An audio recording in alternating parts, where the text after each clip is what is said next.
So I'd imagine that being the son of an NFL player is probably pretty cool. I'm sure it's got advantages like good genetics, a great knowledge source, hella resources, etc. I'm also pretty sure that it comes with a set of pressures that is a little bit different. Look at Michael Jordan's son. I know at least one of them made it to the college level but got pretty much zero love because his dad is Michael Jordan and he was just a pretty good basketball player. Any normal person, there's no shame in that. But when MJ is your dad, the expectation is on a whole nother level, you know what I'm saying? Nonetheless, moving back over to football, there's a ton of these guys, these second generation football players, some third generation, who are embracing that pressure and they out here balling, man. Now, once again, there are so many of these cats, but in today's video, I'm only gonna focus on three sons of former NFL stars whose film and numbers impress me. I have no doubt in my mind that at some point, these cats will dominate on Saturdays at one of our favorite schools. And who knows, maybe one, two, or all three of them will make it to the next level and one day ball out on Sundays. But for now, let's just appreciate what these cats are doing right now.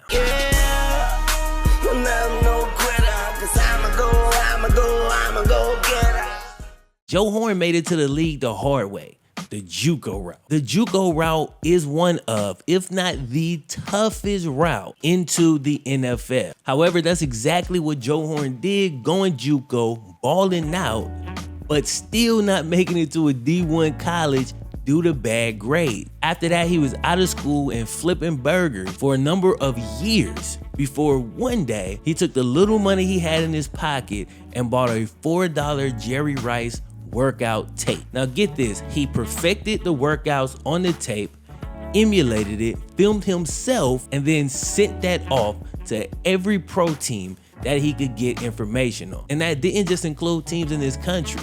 He also sent them to Canada. Well, it's a good thing he did because he landed a tryout with the CFL team. Then he made the team, and in his very first year, he caught 71 passes for 1,400 yards. He eventually worked himself into the NFL where he played 11 years, made 4 Pro Bowls, got inducted into the Saints Hall of Fame, and had one of the greatest celebrations of all time. That is a tough act to follow.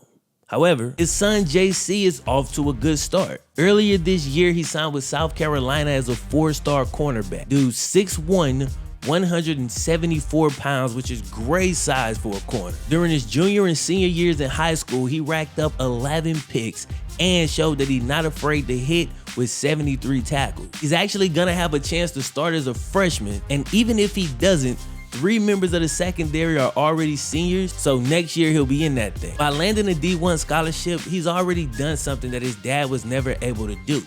His next goal is to do something else his dad was never able to do: become a first-round draft pick. So make sure you're checking him out this year. The only question we got left is, could he cover his pops?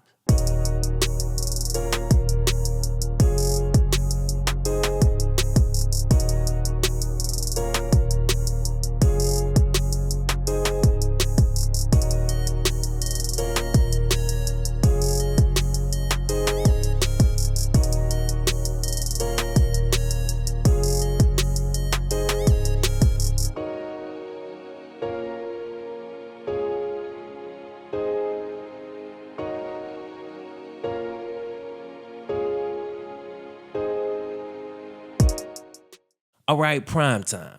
Deion Sanders, one of the greatest football players to ever lace him up. One of the greatest entertainers that you've ever seen on your television screen. This dude was a star in every sense of the word. 2-time Super Bowl champ, 8-time Pro Bowler, Defensive Player of the Year, made Jerry Rice lose sleep, went played Major League Baseball, ran a 4.27. One of the most amazing combine stories you've ever heard, where he ran that 4.27 and just kept going and went on to the crib. Well, he's got 2 sons that are gonna play college ball. That's FlemLo and Shedeur Sanders. I hope I didn't butcher Shedeur's name. If I did, my bad, bro. Now, Shiloh's the older one. He plays corner just like his dad. I'm not sure what's up with their relationship because he actually transferred from the school that his pops is coaching at, so, you know, none of my business. But he's pretty good, and he's got offers to Georgia, Nebraska, and Oregon, to name a few. But the younger brother, Shedeur, may actually have the edge. Dude was only a true freshman last year, but while being coached by his dad at the school that their older brother left, this cat threw for 2,400 yards with 34 touchdowns and only 8 interceptions. As a true freshman, he's already got offers from his dad's alma mater,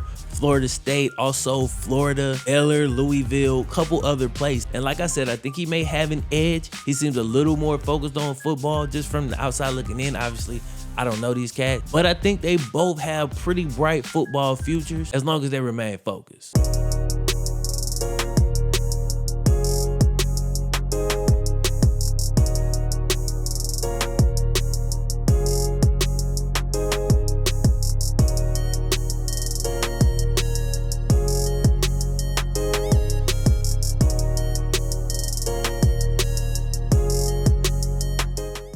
The last one for today, Emmitt Smith. This is my dad's all-time favorite player. I'm talking about he had the helmet, every jersey, watched every game, refused to play with anybody other than the Cowboys on Madden that he bought every year since I was like, I don't know, long as I can remember. Emmitt is also a player that the majority of my friends say is overrated due to the line that he played with. Apparently, all my friends like backs that run 4-3, have crazy juke moves, just run over everything in sight.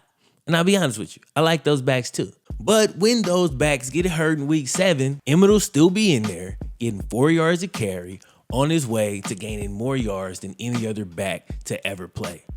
Respect. Now, Emmitt says he was hardly ever nervous when he played, but watching his son play, that's a whole different experience. E.J. Smith, son of Emmitt, was only a sophomore last year, but rushed for 1,200 yards. The thing that's even more impressive than the 1,200 yards rushing are the 540 yards receiving. And this dude's out here running some real routes and making some real catches. These ain't all swing passes, bro. So based on that and then looking at him on film, yo, this dude looks like a complete back. He's 5'11", 190 as a sophomore in high school.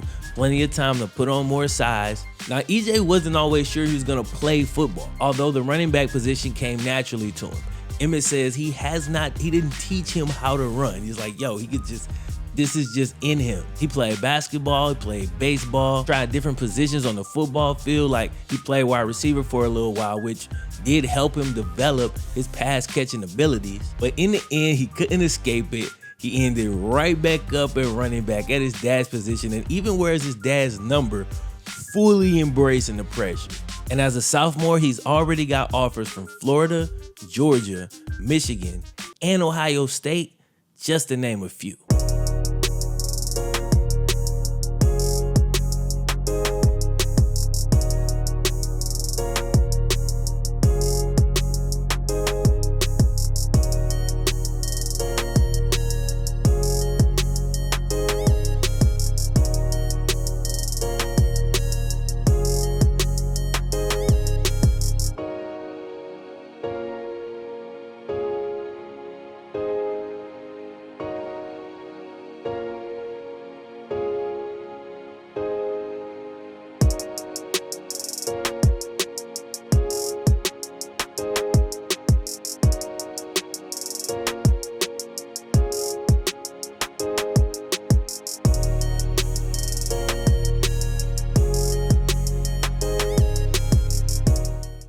All right, man, that's gonna do it for today's video. I hope y'all dug it. If you did, don't forget, click the thumbs up button, subscribe if you're brand new, and enable your notifications so you never miss a video. My name is FlemLo Raps, and I'ma holler at you next time.